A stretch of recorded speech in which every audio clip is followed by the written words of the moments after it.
begin to advertise that you worked all your life in maternity, you are out. In fact, anything that has to do with maternity, don't let it show in as part of your experience, because those years you spent in a maternity home is a loss, is working against you in the consideration they are making for the job. Now, there are certain skills that once you have as a nurse, you are automatically eligible to work in every single unit that exists. Number one, critical care skills. Number two, emergency skills. And then general medical skills and general surgical skills. Now, to make sure that you group your CV into two. The first half of your years should be where you are rotated between post-surgical care units and medical care units. The second half till date should be where you are working as a critical care nurse. As a critical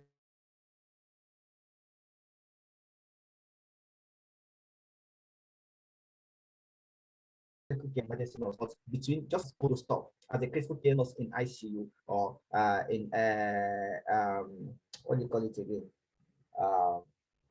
Yeah, or in neuro, as a critical care nurse in ICU or in neuro. All right.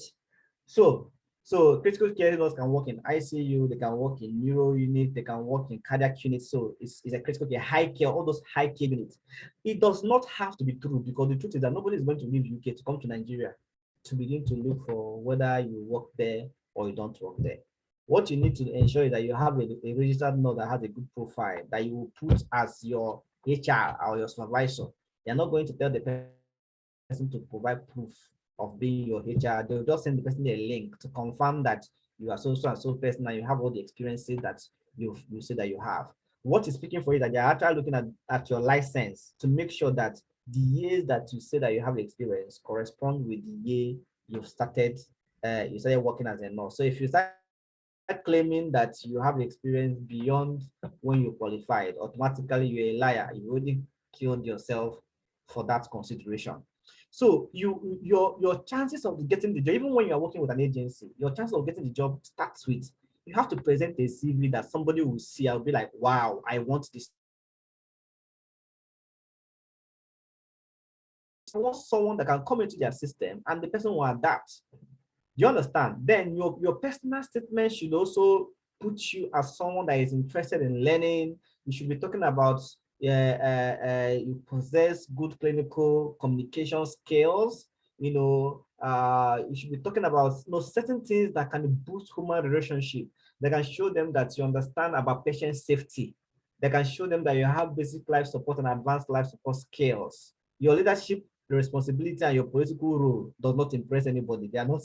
When you come to UK, you can begin to play NHS politics over after a while when you have settled and gotten your pin. But for now, you just want to get a job. So there is this lady that sent me her CV. Everything she was telling them to do, she was busy listing all the awards she received: the best nursing student in NYSC, the best this in this, the best that in that, and all those things were not making any sense to them. And you have to put your CV in a way, not you were there. You have to put, I possess so and so skills. Like you have to be, your CV have to say, like the statement you're putting on track job have to be saying, I can do this, I can do that, I can do this, I can do that. Do you understand? Not like a list of responsibility. You're not listing responsibility. You're showing something that you're capable of doing. Do you understand? So when you organize your CV like that, so whether they are employing people in for ICU, because so many jobs have some specific area they want to recruit nurses for. So whether they want nurses in ICU, you are qualified. If they want nurses in cardiac unit, you are qualified. If they want in neuro high care, you are qualified. If they want in general medical ward, you are qualified. If they want in surgical ward, you are qualified. It doesn't matter. So you don't have to be changing your CV every time, and depending on the type of job that has been advertised, because that will delay your frequency of application. Because the truth is that these guys are actually looking for people who will accomplish the task. You see, the problem that many people don't know this is that because we are impatient and we don't even have the discipline to do simple reading. every job that is advertised for UK have the set of skills that they want people who is coming to them to possess. So you don't have to go and copy those skills and paste for them that you have it, because that would look scripted. But once you have a CV that covers those, once you put your experiences in a way that, and then write a personal statement that shows them that this guy is someone that when you bring into UK, the person can begin to make things happen immediately, they would definitely consider you. So you've taken certain steps to ensure that you put yourself at a high advantage. Number one, you understood the type of job you are applying for. Because some people will apply for 15 jobs like Chiamaka have done. Maybe 10 out of that 15 is bank job.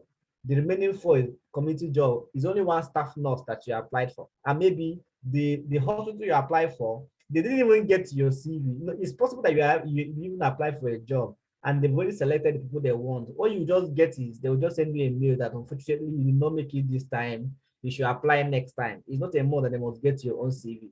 But the more you apply, when I get to UK, let me tell you this. Let me use myself as an example. I said I was sending 30 applications per day. Before the end of minimum, before the end of the week, I've already applied for 300 jobs. At the second week, I have my interview booked.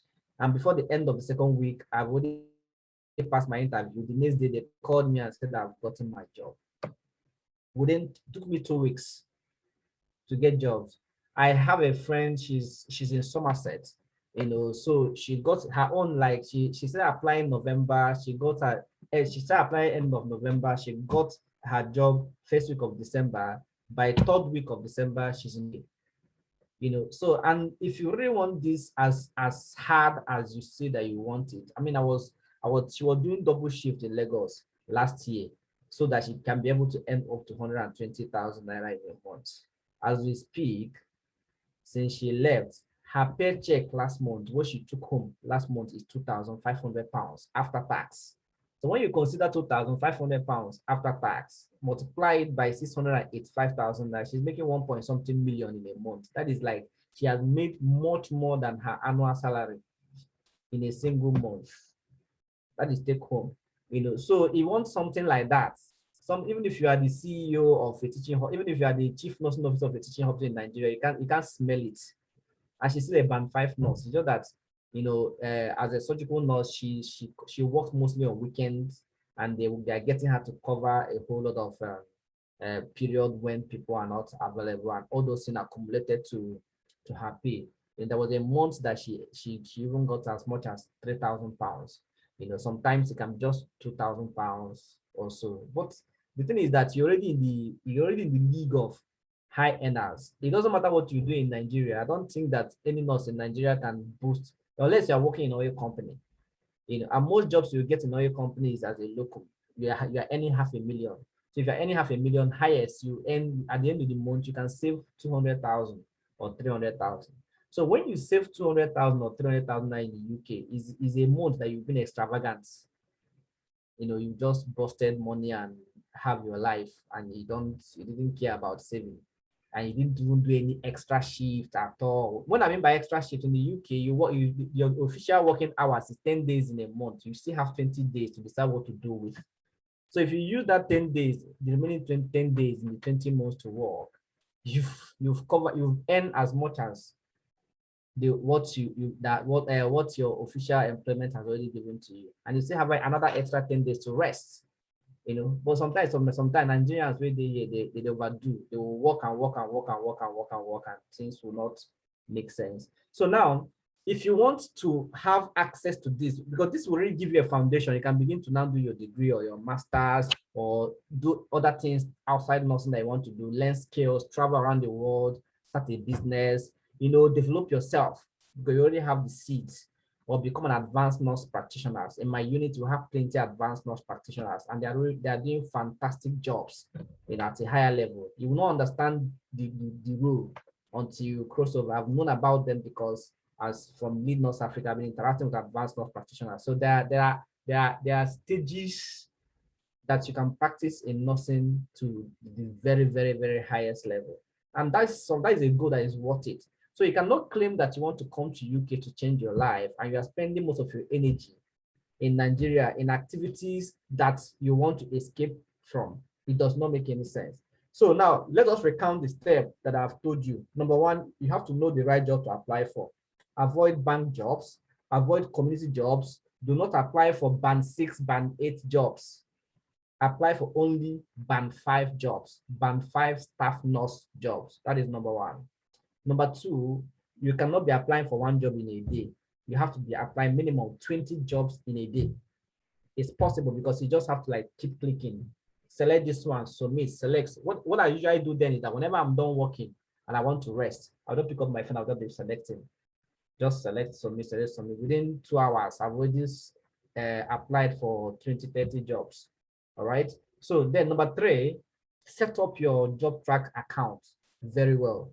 Create an experience starting from medical surgical unit and going to critical care. Like your from the last half of your year till now should just be about critical care nursing, so that you can be qualified for any role that you are given. Because when you're working as a critical care, you know about diabetes mellitus, you know about management of hypertension, you know about management of shortness of respiratory distress, you know every single thing. Do you understand? And in fact, when I was coming, there are certain things they don't allow nurses to do in Nigeria. For instance, carrying out ECG, taking ECG from a patient. Nurses don't do it in Nigeria. I claim that I can do it in my CV, but I knew that nurses do that in UK. You know, in my unit we do all those stuff. So it's not like some high procedure that nurses don't do. But I said, I do these things because I want them to look at me and say, this guy is the best for the job. Get him to us. So when they now call you for interview, remember, this is not for them to select you and book interview for you. When they call you for interview, do not panic. Okay? Do not panic. What you do is you have to show that you are confident. Your first job is that organization that is inviting you, do your background check. But I think that the primary goal of this seminar is for you to even get selected for interview first. Because the truth is that the fact that you are selected for the interview doesn't mean that you've gotten the job, or you have to impress them in that interview because you can fail the interview. But all the nurses that are prepared, nobody has ever failed the interview. They passed every interview that they went through because they were well prepared for it. So you have to go to an interview in a way that you have to know the trust, you have to know their core values, because that's how where they start. You need to know about safeguarding because they're going to give you safeguarding scenario and know what you're going to do about it. So you have to demonstrate the fact that you understand that the foundation of nursing is caring, you are empathetic, and you have the experience that you claim that you have. So that one is a long story and a whole different ball game, which is doable. In fact, we have prepared people that have never stepped their foot inside, like they finished their nursing, right? They finished nursing in the university. Like this guy and a lady, they finished nursing in the university and got a job in a bank. They've been in the banking sector for about 5 years. Never gone to university never gone to clinic for the last 5 years for one day. The only clinical experience they had was what they did when they were in school, you know. But since bank no pay again, they migrated to the UK, and then because the truth is that when you eventually land here, it's a whole different ballgame. They know that you have the experience, they know that you're qualified nurse, you understand the fundamentals. For every single thing you do, you have to be trained for it. It doesn't matter the level of skill that you have. But of course, you know that your growth will be dependent on how fast you learn and how well you're able to adapt. So that can open a lot of fantastic doors for you. Scholarship and sponsorship to become an advanced practitioner under that particular trust, and so many opportunities. Some people have gained promotion from band 5 to band 6 in a matter of few months. So it's not like in Nigeria where you have to follow everybody on tail and then when it's your turn. But all this thing depends on certain trust policy, depending on where you are. So I encourage you guys. I'm not like one of those Nigerians that will tell you that there is nothing, there's no big deal about coming to UK. There is a big deal about coming to UK. Once you are in UK, that is the easiest place you can come to. Once you are here, you can now decide whether you want. If you want to go to US, you just go to London and write NCLEX. Money for all these things will not be any problem for you again. If you want to go to Canada, you fly, and once you're in the UK, nobody will deny you visa anymore. They will see your paycheck, know that you're really comfortable. You can go to Canada, you can go to Australia, you can go to wherever you want to go. You can even go to all those countries, check, and see what is going on there. If you don't like it, you return to UK where you are and you stay and you continue to do what you are doing, because you may find what you want in UK. It may be in US, it may be in Canada, it may be in Australia, it can be anywhere. You can even work as an expatriate, but the first job is leave UK, leave Nigeria and come here first. And when you come here, then the best way it can happen is for you to do what you're supposed to do and give it your 110% commitment. Thank you very much. Thank you very much, Collins, for that wonderful and very detailed presentation. We are going to have a question and answer session very, very soon. But just to highlight some key points from the presentation. One, it is a numbers game. It is a numbers game. I remember when we anchored the session for physiotherapists, there was someone, he contacted me prior to that session. He was just applying, maybe make 2 applications a week and all that. And there and then at the session, we told them, it's a numbers game. You have to, and then he was applying, I think, just to band 5 jobs. But then at the session, the person we brought told them, you can apply to band 5 and band 6. And then he was also, but that's for physiotherapists though. But the striking thing there was, we said, any week you did not, any day you did not do up to 10 applications, you failed. And then he did this, stepped up his applications, started doing not less than 10 a day. And within the following week, he got an interview and then smashed the interview. At the moment as I'm talking to you, he's in the UK. So it's about how badly you want it. Like Colin said, you should not do less than 20 applications every day. The more applications, if you do 3 applications per day, you can get 3 rejections. But if you do 20 applications per day, you may get 15 rejections, but you have at least 5 acceptance. So it's a numbers game. The person applying more will get rejected more, but he also has the higher chances of landing the dream job. So if you have any questions, you can go ahead and ask your questions. One thing we would have done earlier was for you to type out your questions in the chat session so that Collins will answer them one by one. So we can give you some room to type out. If you have any questions, just put it in the chat session so that it doesn't get rowdy. If you want to ask it in person, then I think there is a raising of hand feature. You can then raise your hand and ask in person if you can't type. So if you want to ask your question in person and you don't want to type it out, then you can unmute yourself and then ask. So I'll give room for questions. If you have any questions, go ahead and ask.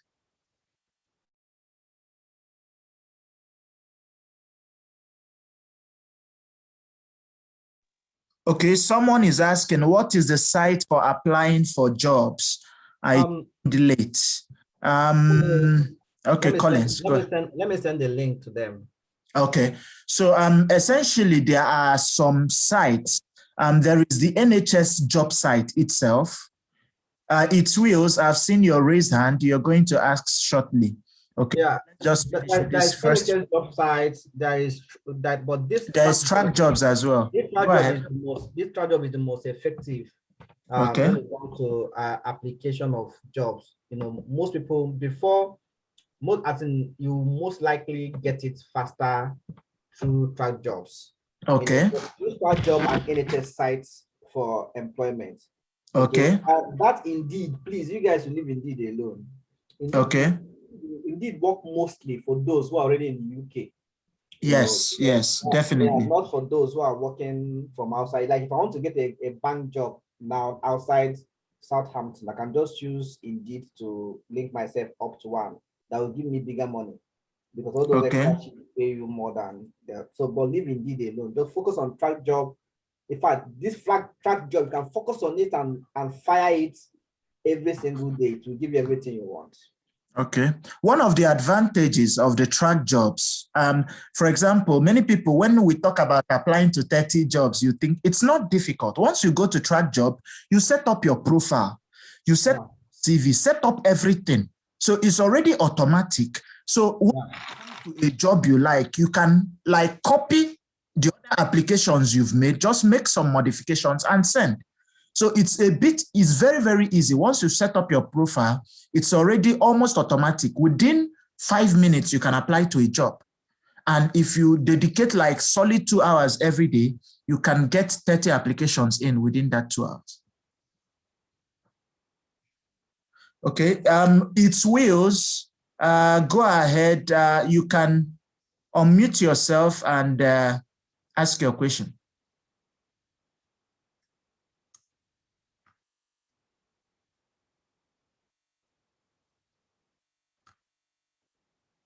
Hello. It's Wheels. Go ahead and ask your question, please.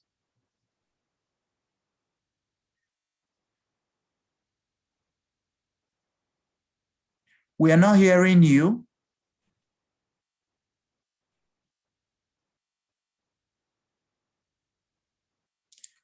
Okay, we're still not hearing you. I think it may be right if you just type it in the chat section. So someone asked something. Let me just read out the questions for Collins to, okay. Someone is asking, can we have a format for creating CVs? That's possible anyway.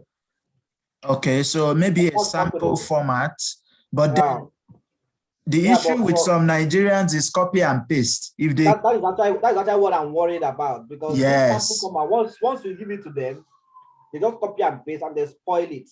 That's so the thing. Before I give out my CV format, I have to make sure that I know the person and the person have the discipline to do the work that the person is supposed to do. It's not really something I throw out on the public like that, because I wouldn't have time to begin to develop another one, because before you know it, it's all over the place in the internet. Yes. People are copying it and pasting, and it wouldn't make any sense. And then it will expose, it will bring more bad name to Nigeria. I'm actually more concerned about bad name, because like some Nigerians that have been here in the past have really brought a lot of negative impression, that some trust will be like, give me Filipinos, I will have more peace of mind with them. So we are working hard in UK now to stop all those things from happening, so that they can still have, because we are hardworking and we really have good skills. Yeah. Okay, so that's just the challenge. Okay, so we'll find a way to make that available, but there are two issues. The concern is that of plagiarism. Oyibo people, they take plagiarism, our copy and paste, very, very seriously. Many Nigerians copy and paste not just CV, but also personal statements. It's not proper. Yeah.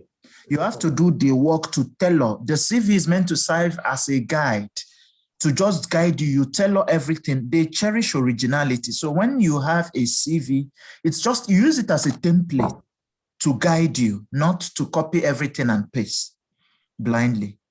Okay, so the third question is, okay, please, I was just sacked from my 50K job here in Kaduna. How much minimum do I need? To do what? How much does it need? I saw that question. I don't understand. How much I think the question he's mentioning is how much minimum does he need to run? Now, it depends on the stage you are at in your preparation. Yeah.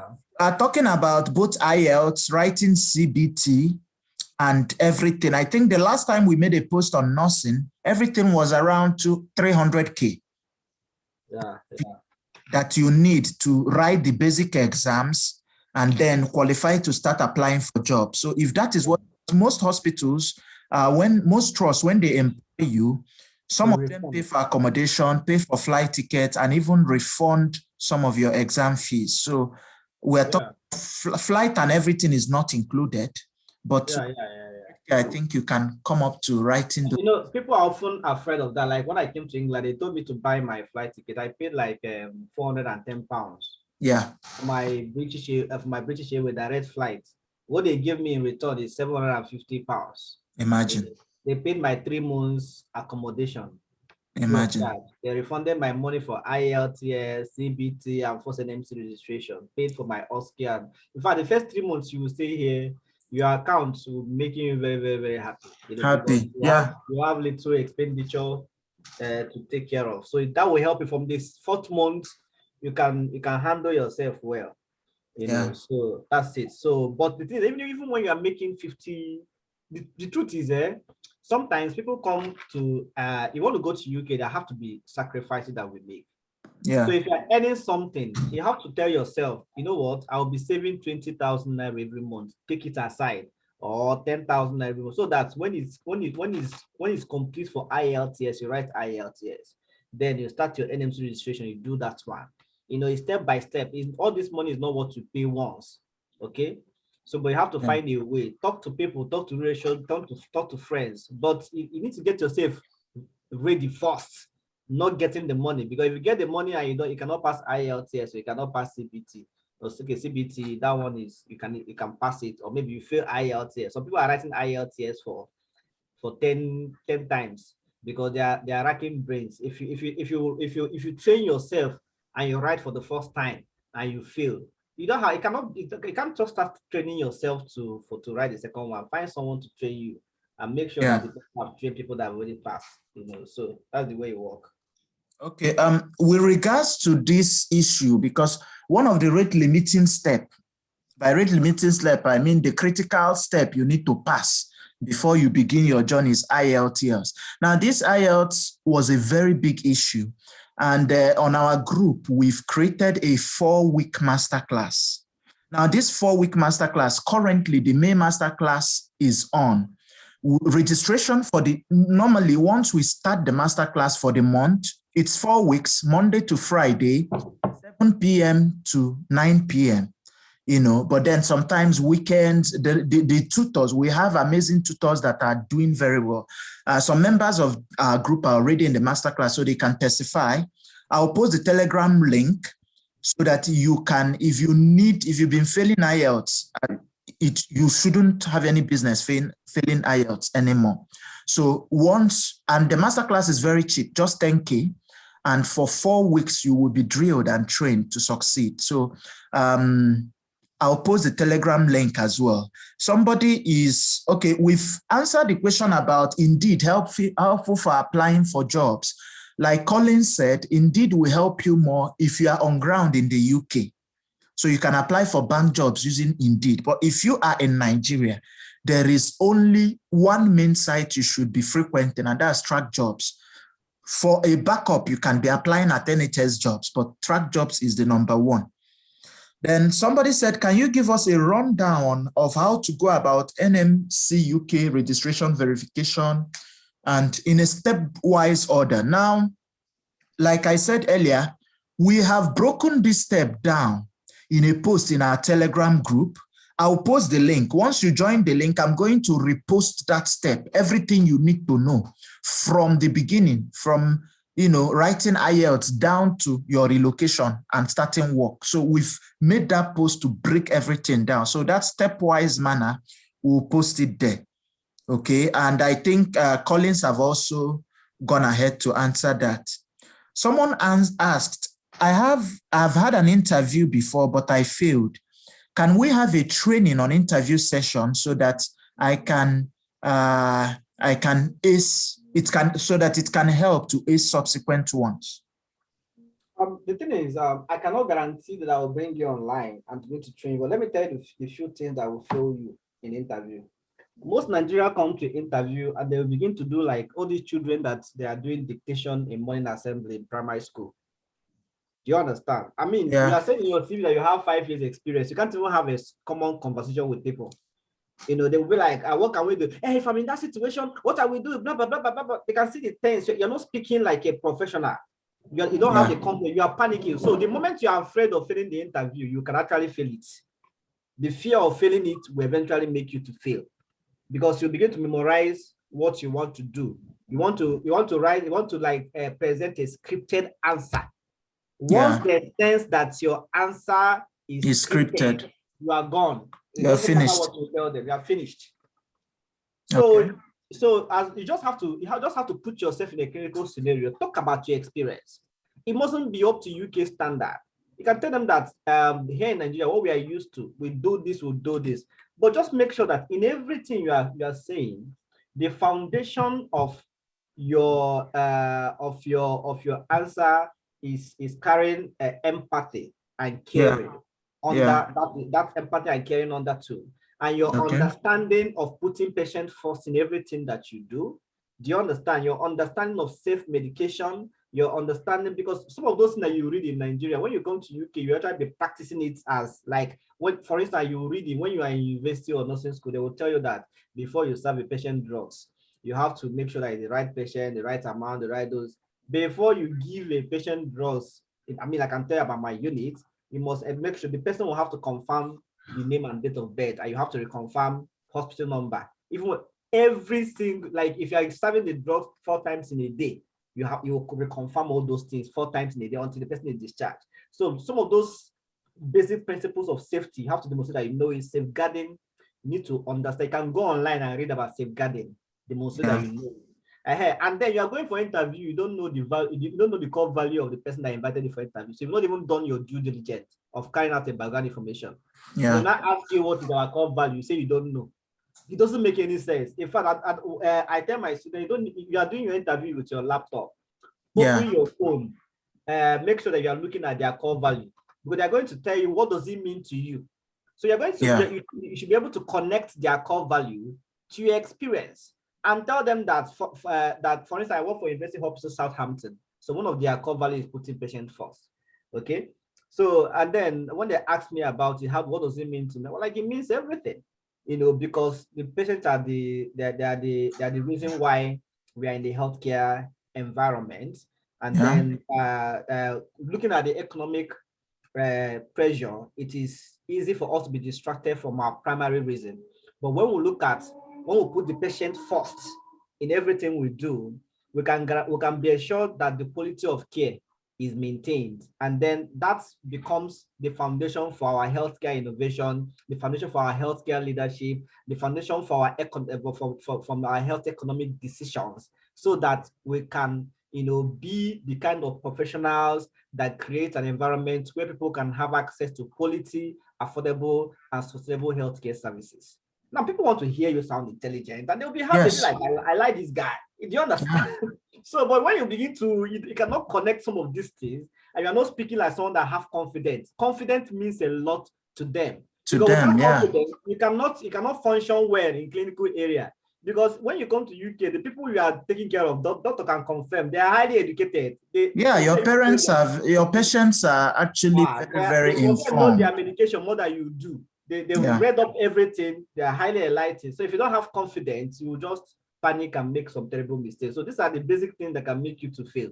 So it's not as if there are a tips that will give you. Some people will be like, okay, take this and read it and go to it. And that is a very big mistake. But you're going to your interview scripted. And then when you are scripted, they will sense it and automatically you fail the interview.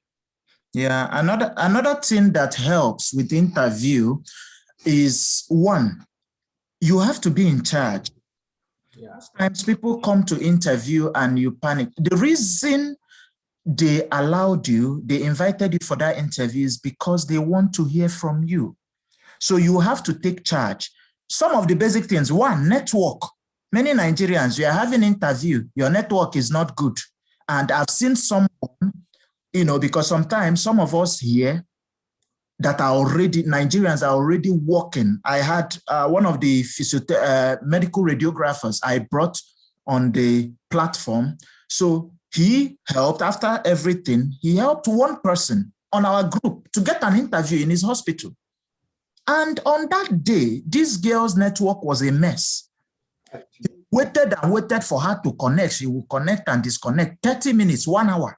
And that was how, this was a job that was almost hers, because this guy has put in such a good word. The interview was just a formality.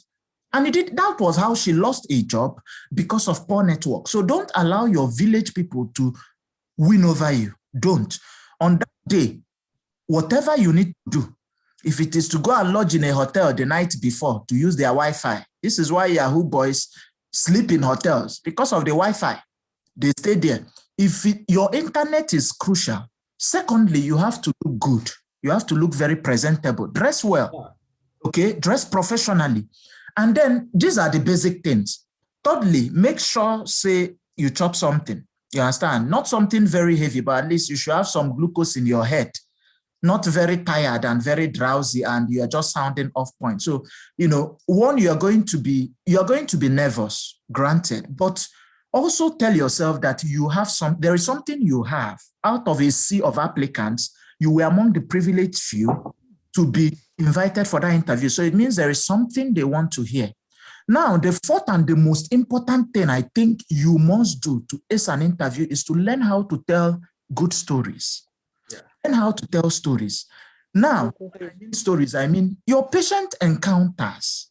How do you frame it? For example, if their core value is putting patient first, you can, when they ask you about it, you can tell them a story of something that happened in your practice, whether it's real or made up. You can make up a story because there's no way but you can tell a story from your, how you put a patient first and all that. Stories are magnetic. They magnet everybody. Everybody loves a good story. So once you can tell, I don't mean go out of point, but once you can tell a story that captures that thing, stories from the way you for patients and all, you will be irresistible and you pass the interview. And like Colin said, do your research, do your due diligence. Go on their website. Every trust employee, they have a website. Go on their website. For 2 days before your interview, you should be sleeping on that website. Know everything. Know the name of everybody. Do you understand? Know some of their key strengths. Know their core values. Know what they do. You understand? Then sometimes you can even check their CQC ratings. There is something called Care Quality Commission. So they rate every trust and all that. So you can check their CQC ratings, find out what they are doing well, where they are lacking, but you won't tell them where they are lacking. You can just mention some of the key things they are doing, what the hospital is known for. These are things that an average interviewee will not do. But once you do these things, you are already standing out and you must almost always get the job. Okay. The next question. Okay, go ahead, Colin. Kevin, I want to tell them, I want to give them 2 examples. It's important they have 2 practical examples. Okay. So when I was coming here, I was very, very interested in cardiac nursing. Yeah. Because I read online that, University Hospital Southampton have one of the best cardiac units. Beautiful. If not the best. That is number 1. Number 2, is a clean unit.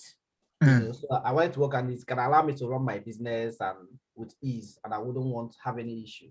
So now, whenever they ask me a question, I try to link it to an experience in cardiology. Beautiful. Now, let me give you an example of telling a story.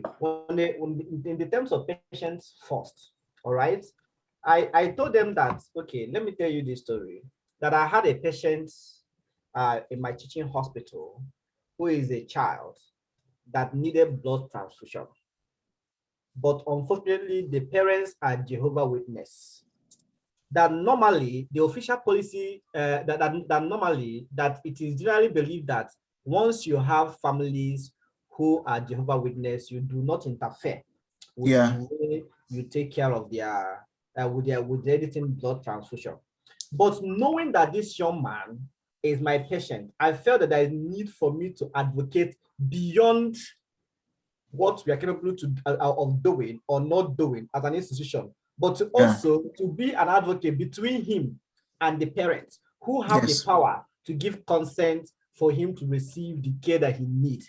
So then I approached his parents, and after creating rapport and helping them to gain confidence in my clinical decision and clinical judgment, and also showing them that I respect their religious standing, and I'm not biased towards their religion. Then I asked them a simple question at some point.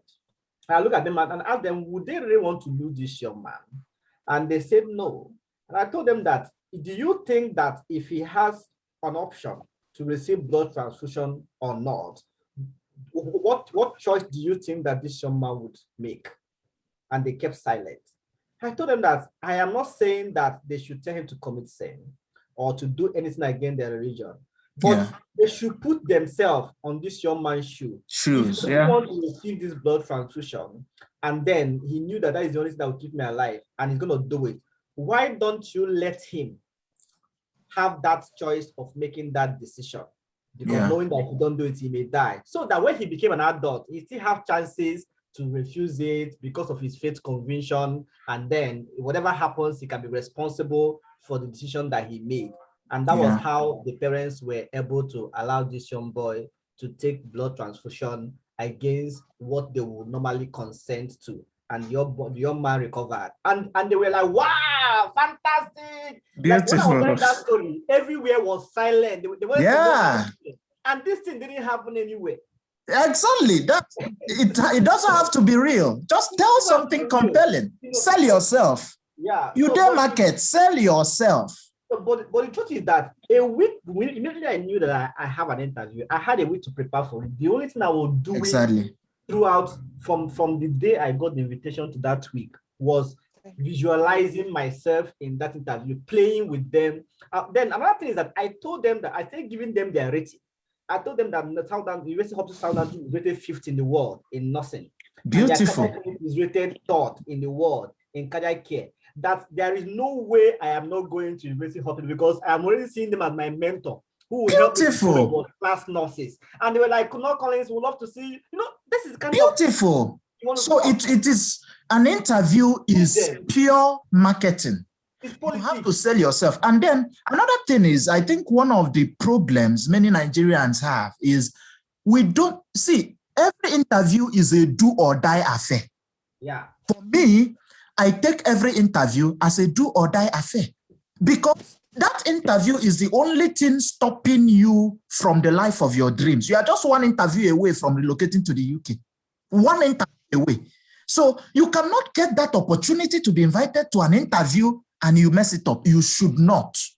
You should. Any interview is an opportunity for you to kill. Go for the kill. Like anything you need to do.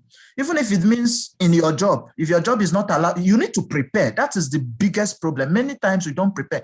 Take 1 week off if you need to. But you need to prepare for this interview as if your life depends on it, because it actually does.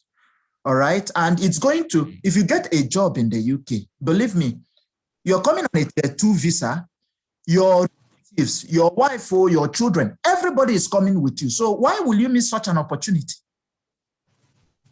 Okay. So let's go ahead with the questions. I believe we've dealt with interviews. Is there a specific city one should focus while applying for jobs, or are there areas one should avoid? I'm going to just answer briefly. Collins will take over. For specific cities, there is this statement, beggars cannot be choosers, right? So you apply widely, but you know, it depends on you, it depends on preferences. For me, apply widely, really, and then see what comes, okay? If you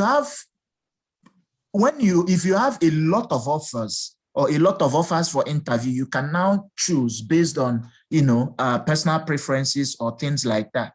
I believe if you limit yourselves, maybe you just want to jobs in London and all that, you may be narrowing the pool too much for yourself. So England is big, and the good thing is everywhere is good.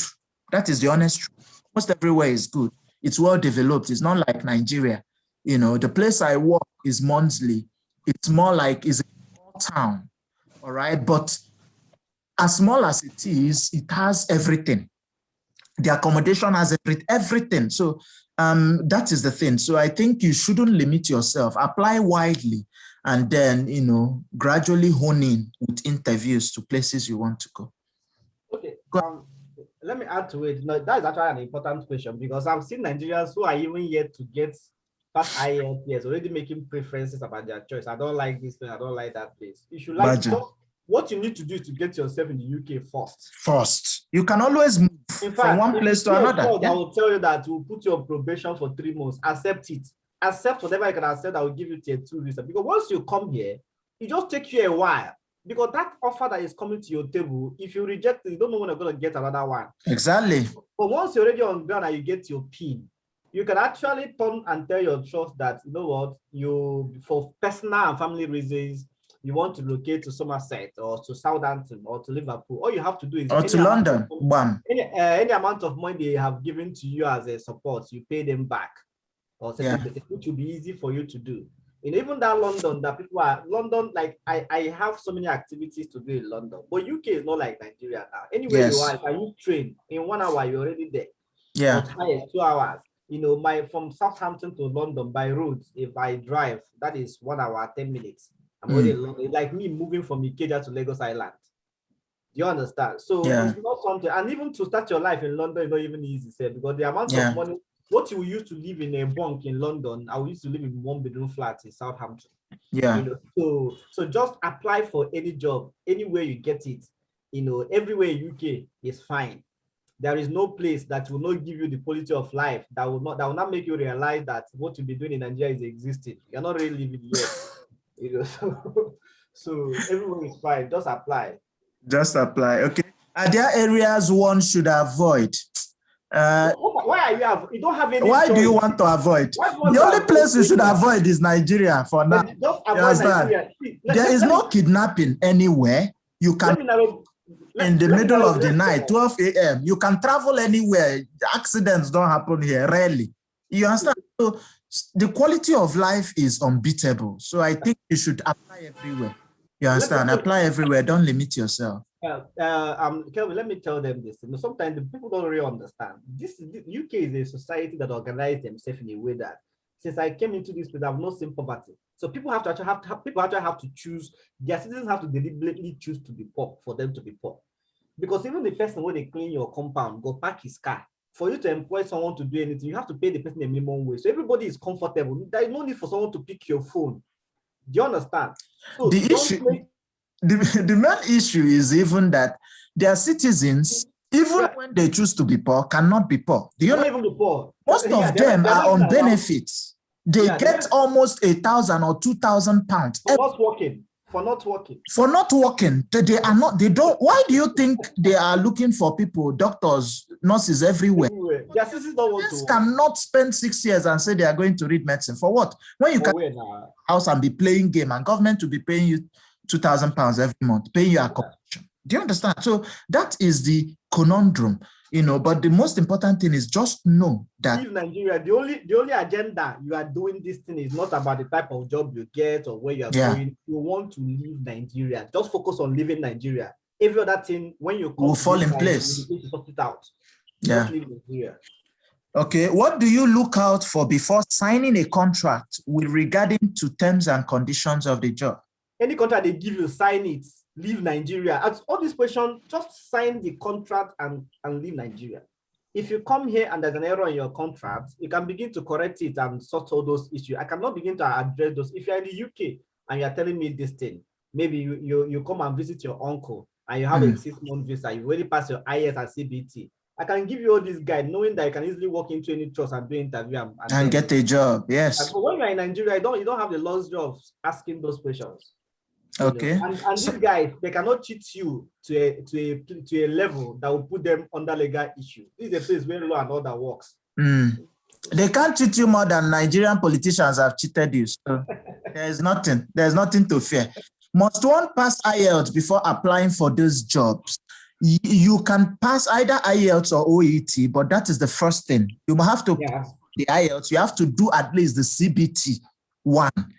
So that it will remain the OSCE. So once you've done the CBT 1, you can actually, with the CBT 1, you can actually be registered.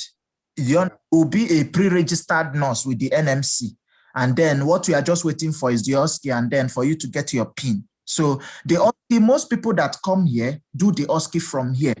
As I'm talking to you, within the past 1 month, 4 nurses have resumed in my hospital from Nigeria. And people still tell you they don't employ from that. Lies. People are looking every day. So every day they are coming. And they are yet to do their OSCE. So once you pass your IELTS, pass your CBT, you are good to go. Okay. Next question. Sorry. I think it took us. Okay. Next question is the track site you sent is not opening. Okay, just go on Google and just type job UK. Just type track job UK on Google. It will lead you to the site. It's very easy. Okay. And another thing I want to say this. Another thing is that when you want to leave Nigeria, please, you must have the discipline to sit down in one place, do your research, get yourself around. Somebody will even ask you to help them to set up an account in track job. A professional nurse, it doesn't make any sense now. So if you don't have the patient to do a basic thing like that, how can you now have the patient to even do other things that you're supposed to do to get here? You know, it means that you don't even have the mindset to even survive in the workplace in the UK to start with. So you never even get the job. You know, so please be patient to do what you're supposed to do. Search for these things. They are there. Even the guide, if you go to Google, how to get a job in the UK, step to take to apply job in job track, you will get all the information that you need. Okay. Somebody said, I really need an interview training. I think we've discussed everything about interviews, but we may actually have another section, maybe within 1 month, or we will keep that in mind. Just join the Telegram group. I will post the link. So we are going, since interview is a big deal, then we need to have another free session where we can guide people on interviews, you know, how to bring your interview game. And I'm going to bring a lot of persons that have survived interviews, done very well. I'm also very good in interviews. The jobs I got, I had 3 job offers, all paying. Like, in fact, the job I eventually took, not only agreed to give me, they threw in accommodation, and they also threw in free feeding, you know, just to enable me to get the job because they really want me. So like I said, it's about selling yourself. So I will arrange another session where we can talk about interviews. But then most of the things we've discussed here are key, you know, from making sure your network is working, dressing well, selling yourself, sounding very confident, doing your background research on the hospital, and then being able to align yourself with their core value and telling very good stories from your clinical experience, real or imagined. These things will land you a job anytime. Okay, somebody is asking, what of a person who has no clinical experience but have only HMO experience? What are my chances? I think in this class, I've mentioned about someone that that didn't even have any healthcare experience. Yeah, that went into banking. Yeah. That went into banking. So it's about, and another thing is that, let me say something. Some people that are not getting this job, I used to tell them that sometimes your bad habit is coming back to haunt you. As a professional, you should be reading book. So when you are reading, like the idea of telling a story or whatever, when you are knowledgeable, my mentor will say that if you don't make deliberate efforts to know the current trend in your own profession every single day, that you will soon become a professional, and you soon become an expert in a field that does not exist anymore. So most people, like, you want to go to UK, you have to begin to like create a psychological disposition that can make you, it can draw wealth of information that can help you to express yourself, you know, freely and easily. You know, so that is exactly what one of the things you have to begin to do now. So even when you are working in a HMO, you can go to YouTube every day and be watching clinical setting. You can watch different kind of procedure cases. You can start watching series of healthcare setting just to kind of tune your mind to the kind of to familiarize yourself with stuff that has to do with healthcare, so that when the game starts, you'll be able to flow. You know, and it takes time. Even before you write your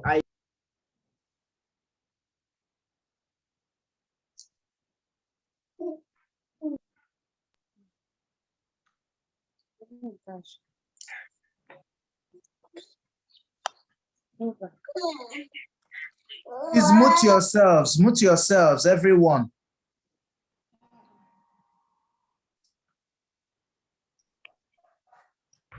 Collins, I think you are on mute. I don't know, muted everyone. Okay, sorry. So what matters really is, are you a registered nurse?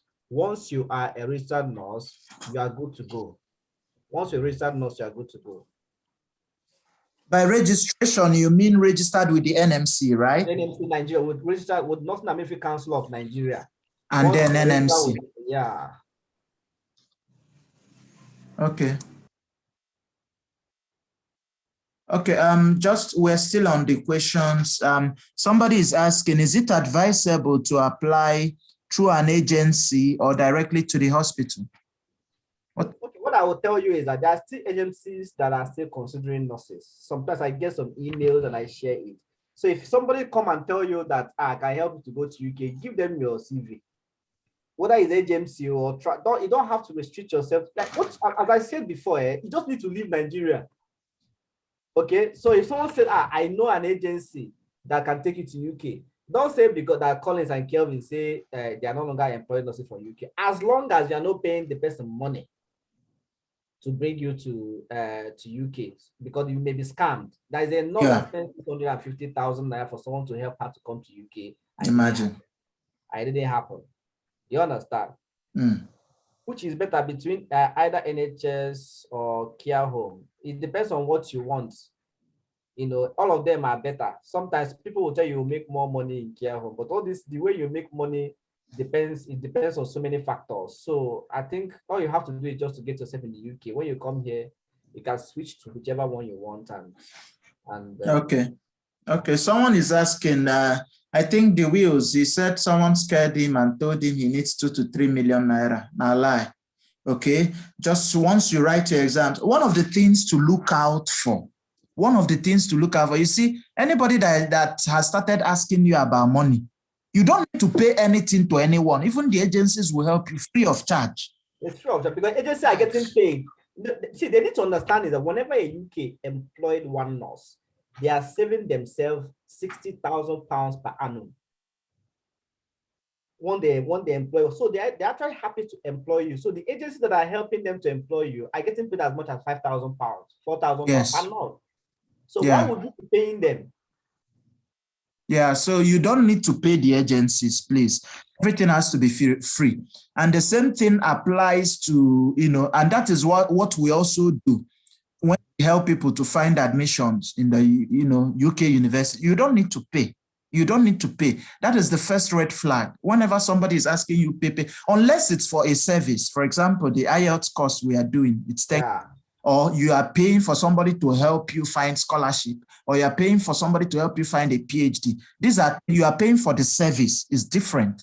But when an agency, in terms of getting a job and all that, or sending your email, don't give money to anyone. If you are in doubt, ask in the Telegram group and we'll guide you. Someone says, I'm working presently in a COVID-19 isolation ward for the past 5 months.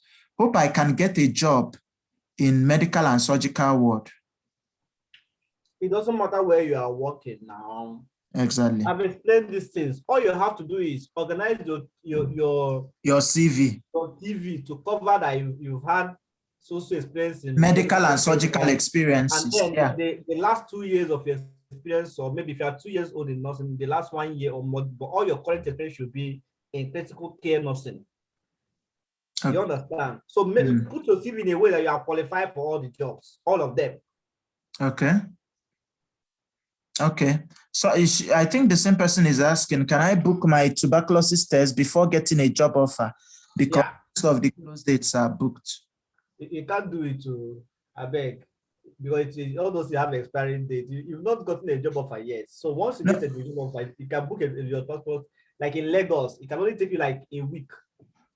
I think it's becoming an issue, Collins. It's becoming very, very an issue. And I think because the TB certificate is valid for at least 1 year. Yeah. It is valid for 1 year. It was an issue during COVID lockdown. It was an issue during COVID lockdown. In our Telegram group, a lot of people, students are trying to book the TB test. They are finding it difficult.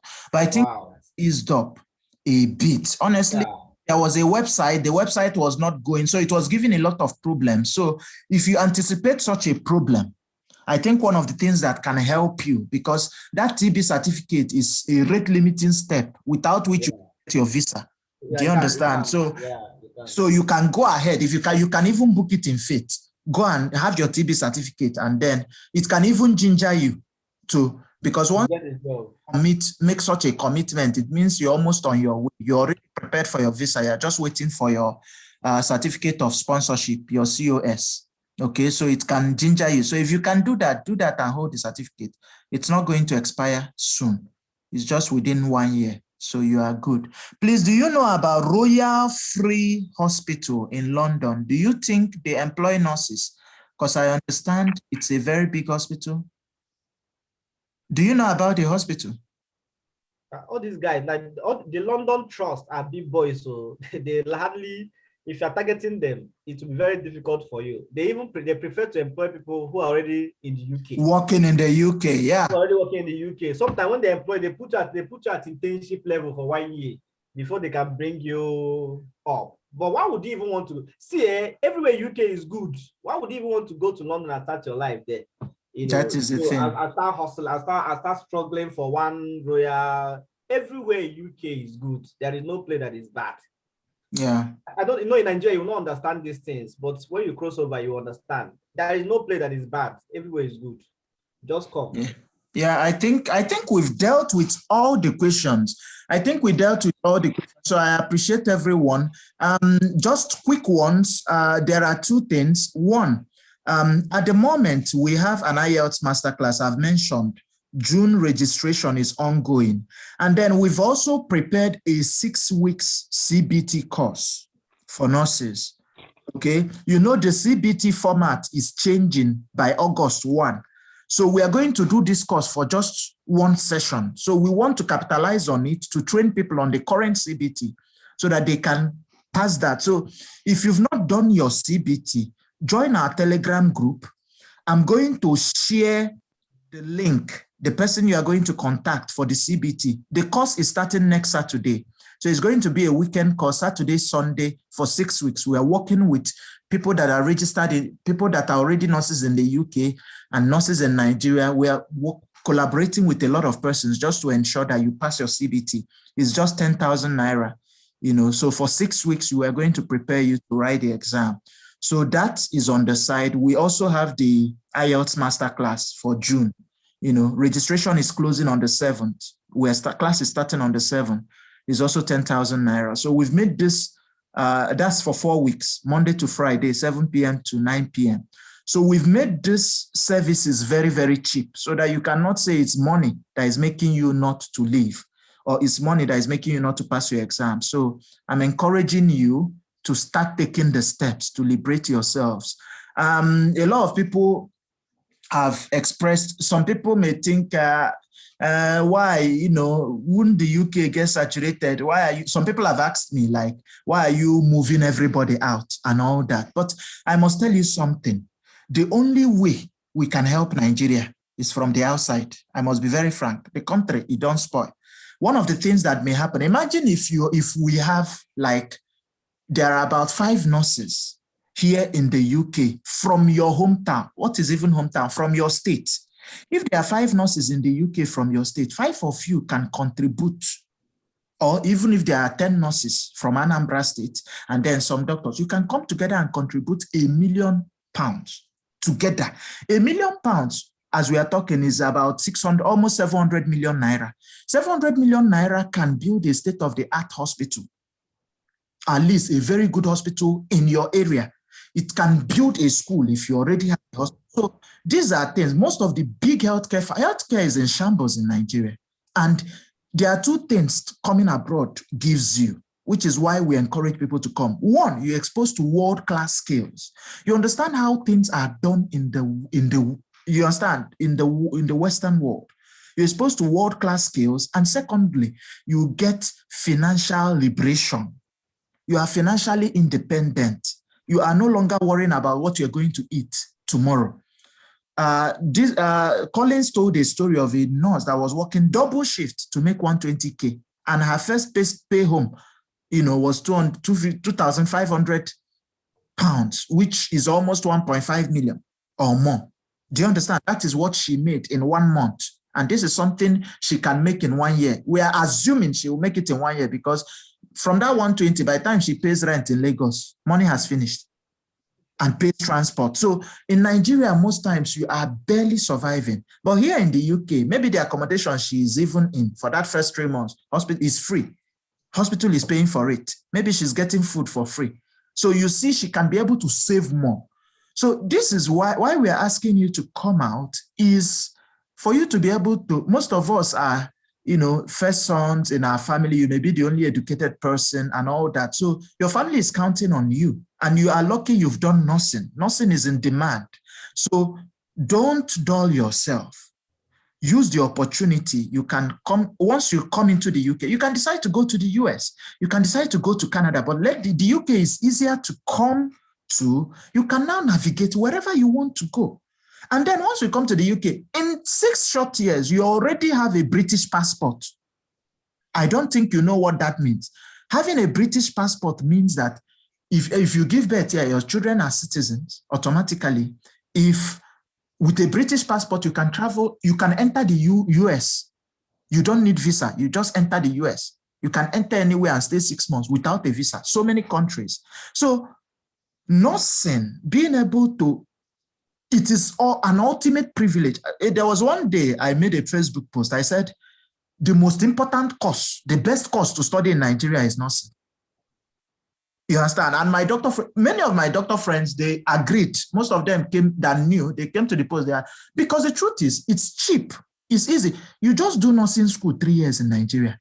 With that RN, if I tell you what you can achieve, with that RN, you can work anywhere in the world. And I told people, I said, one of the things, you don't even need to go to school to go and do BSc. Why will you go after your 3 years RN? There's no difference between what an RN and a BSc nurse is earning here. No difference whatsoever. None. So with your 3 years RN in nursing school that you did not spend up to 300,000 to acquire, you can actually earn millions every month anywhere in the world. So don't dull yourself. If you have RN, in fact, God has blessed you. A lot of people that did other courses that cannot, they are like, guy, the way they hype these nurses, it be like say, now to go study nursing. A lot of people are coming here to do nursing at second degree because nursing is your meal ticket out of poverty. If you're already a nurse, you don't know what you have.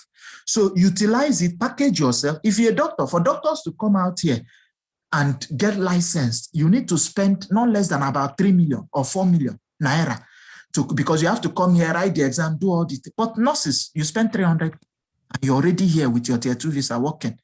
And nurses are always in demand. So what does that tell you?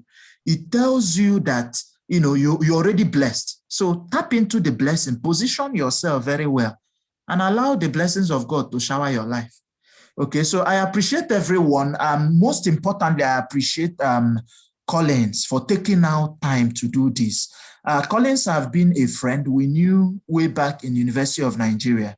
And then I think he was one of the first people that contacted me when I started, because this whole thing, we started after the Lekki shootout and all that. So when I started making posts, he came to my inbox and said, if there are nurses, I'm willing to help nurses. If, you can direct them to me. And I directed nurses to him, because then the whole nursing thing, I was not very clear on it. But then he provided that he was willing. It's not easy for you to see someone who is willing to volunteer to at least help. So he saw what we are doing. He saw the vision early on, way before the Telegram group, way before anything. And he keyed in. He's like, please, I'm willing to share my information, the knowledge I have for free. And I told him, up till tomorrow, I will keep appreciating him for that. And then I think we were having a conversation on Monday, and he told me, see you, he relocated and he sent me his number. And I'm like, Collins, you are in the UK. And I asked him, I said, how did you come here? I said, please, we need to have a session. And he said he's willing to have a free webinar, to teach people how to come here without an agent. And I said, deal. And that's how this is a discussion we started on Monday. And today, I'm glad the webinar has come and happened. And I really appreciate everyone that has keyed in. So this is how we do, anytime we discover a problem, we try to solve it. You have everything, every tool available to you. So utilize opportunities. The only thank you can say to Collins or to us for what we are doing is for you to relocate. I want to hear your thank you from the UK, not from Nigeria, please. So Kevin, I would like to tell them something, because they don't even understand the relevance of this location. I don't know, some of you must have heard about Lead North Africa. I have done things in Africa. I've attracted projects worth nothing less than $500,000 to different institutions in Africa. Before I left Nigeria, I was comfortably earning above 1 million naira per month. But my quality of life is still shit. Yeah, And there I are so remember many when I things, asked you to come yeah, over, and there you are so many said things you want to tie down your business. Go ahead. yeah. So and there's so many things I wanted to do. There's a level you get in Nigeria, you stagnate, you cannot grow. And some people will call me for a meeting in Switzerland. I will apply for visa, I'll be rejected. Imagine. People want me to like, okay, so Colin, this is a fantastic idea. Can we meet in London? I'll start thinking, are they going to reject my visa? But now that I'm here, I've already booked my 1 week leave to watch Euro final in France. Imagine. Like you Imagine. can go anywhere you want to go. My friend called me and said, okay, you know what? I need you to see out. We need to see in Canada to discuss some business. I said, when? He said September. I took a 1 week leave. They have already snatched that. So when you come here, everything will become on fast lane. Everything changes. You will know that there is nothing like generational curse in Nigeria and ancestral spirit is haunting you. The only problem you have in Nigeria is Nigeria. Once you leave Nigeria, all those problems will go away. Yeah. And you begin to make progress. Enjoy. Yeah. You understand? Colin, so please come. Your story reminded me, I will share this, it's just a small testimony. No, not testimony, a small thing that happened in my life. I remember in 2018, my wife was in the US to give birth and I wanted to travel. I wanted to go and see them and bring them back. And I applied for US visa and I was denied. Serious denial. Like they bounced me. Meanwhile, my passport was a virgin passport. As at 2018, I have not traveled anywhere. You know, that is, as at 2018, I went to Ghana in March. And when they asked me, I'm like, I've just been to Ghana. They say, okay, but you've not been anywhere else. I said, yes. They bounced me. Fast forward September 2020, I went for interview, the same US. This time, they did not just, because it was in London. I went in London and all that, applied. They gave me 3 years. I can enter US anytime I like. Not just that. The interview was more of a chat. Like the guy that was interviewing me, when I knew they would give me the visa, he said he showed me a picture of him and the governor of Ebonyi State. He told me that he's an Igbo chief. I'm like, a white man. And he showed me a picture. He said he worked in Nigeria for some time. He's an Igbo chief. He showed me a picture of him and some celebrities and all that. And we just started chatting there. And it was more of a formality. So the fact that you went to a US embassy in London, your chances of getting that visa is very high. 10 times, more than 90% higher than if you go to Lagos. The only way they can even deny you a visa in London. The only way they can deny you a visa in London is only whether you are one of these Nigerian hustlers. Yes. Do you know the kind of visa you will use to come to Nigeria as a nurse? They know, they can see, they know that you are comfortable now. So the reason they asked me, wow, what job are you doing? I'm a doctor in Birmingham.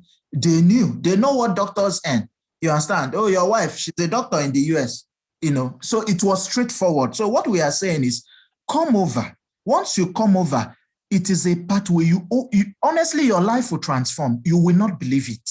You will not believe it. I understand. And another thing is, I tell people, and this was a statement I made the first time I was leaving Nigeria for the UK. We stopped at Abu Dhabi, and I made a Facebook post. I said, the only thing that is harder than living in Nigeria is leaving Nigeria.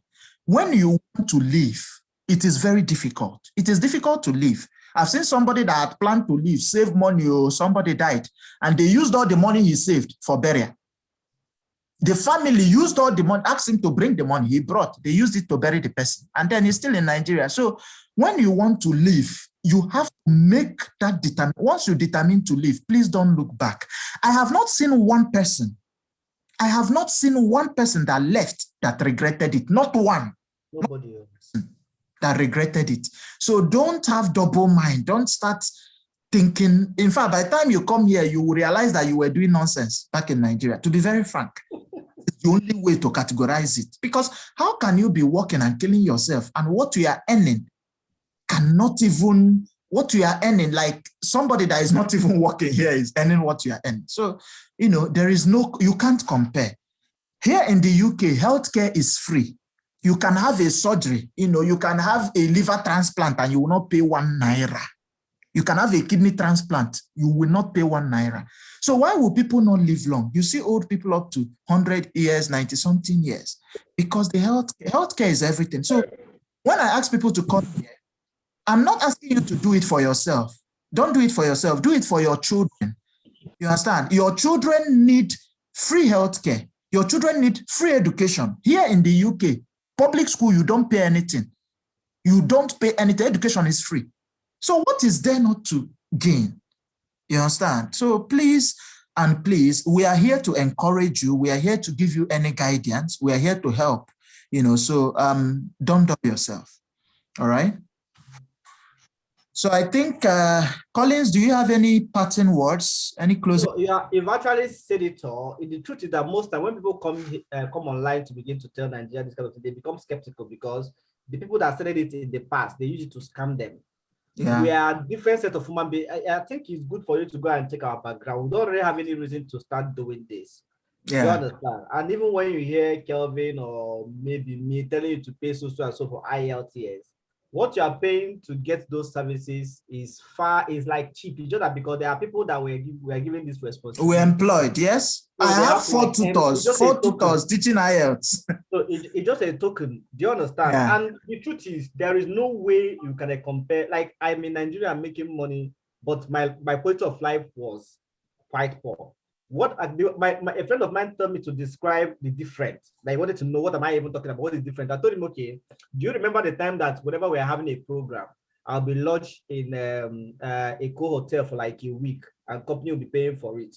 They say yes. I said that is how my life is now. Like I'm living permanently in a co-hotel and suite where I don't have to bother about light, about bad road, about anything. And the fact that I've been in UK for quite a while, I've not even heard a horn anywhere. Yeah, I know that. that was a cultural shock for me. Everything is in order. You think you know what it means to have a system. You don't. There's so many things in life you don't understand. Our life in Nigeria is not normal. I'm telling you the truth. So we are just mad. All of us, they're mad for that country. Crazy in Nigeria. Everybody is just crazy. You won't understand. Some people in Nigeria, I've seen some nurses that will be telling other nurses, don't worry, there's nothing here. House is expensive. Food is so cheap. I don't finish £100 in a month in my living expenses. I want to eat. I can't finish it with chicken. £3 chicken, organic chicken. I'll eat it for 1 week. So all those things are here for you. We are doing the kind of thing that Indians and Filipinos are doing. They have been doing. They tell them the truth. So we start doing it because Nigeria, we like to oppress people and you want to be the only one here. I better pass my neighbor mentality. Yeah, so that you will be the number one among your set or the only one and only in your village. And that and later, even those they want to poison you now, but when everybody is comfortable, everybody will be there happy. Will be no envy, there will be no jealousy. If you see children, everybody to be in the US and UK, so that nobody will. If you see children here, their mental alertness, their composure, and the Peking where they Nigeria, even the one where is a different ball game. Yeah. You understand? When immediately I landed in UK, I felt sick. I just went online. It took me 10 minutes to book a surgery. And immediately, and then I couldn't get I couldn't get access to the surgery because I was still on lockdown. I called an NHS number. I told them that I have an urgent need to get medical attention. They sent an ambulance to my lodge and carried me to a medical emergency. I said a doctor will treat her or give me medication. My surgery insisted that I would have to come and see them once I'm out. I went and all these things free of charge. Free of charge. Like, you call phone now, ambulance land, It doesn't matter what happens to you in this life. It doesn't matter the kind of healthcare that you need. You don't need to go and buy a self-medication or whatever. Your healthcare is free of charge. Covered, medications, everything. So what are you doing in Nigeria, man? And if you come to UK, if you don't like it, you can just book a vacation to Canada. Go and see what is going on there. If you like it, you stay back. You just fly to Canada. You can go anywhere you want to go. You are liberated. Not live. Nigeria is a prison. I'm telling you the truth. Leave. So I will leave it here, and then I will have to tell you good evening and wish you all the best in your future. All right. Yeah. Thank you, everyone. I think we had some glitches with the recording earlier, but I think the later part I think we got maybe 75%, if not more, of the recording. So it's still recording. I will try and make the recording available on our Telegram group. So please, if you are not on our Telegram group, join it, share the Telegram group link to your friends and colleagues. We offer free relocation tips, scholarships. Like in the Telegram group, some people have up to 7 admissions because we share information. Within 48 hours, you can get an admission to do your master's. So this is a group that will be beneficial to you, not just as a professional, but also to your relatives, your siblings. So share it, let people come and benefit, all for free. We are not asking anybody for anything. You know, we are not doing it because of money. You understand? We are doing it to help as much people as we can, you know, so that the goal, remember, the ultimate goal is we want to save Nigeria from the outside. As at last year, the money sent back by Nigerians in diaspora was more than the money realized from the sale of crude oil. So what is saving Nigeria really is money that people are sending back.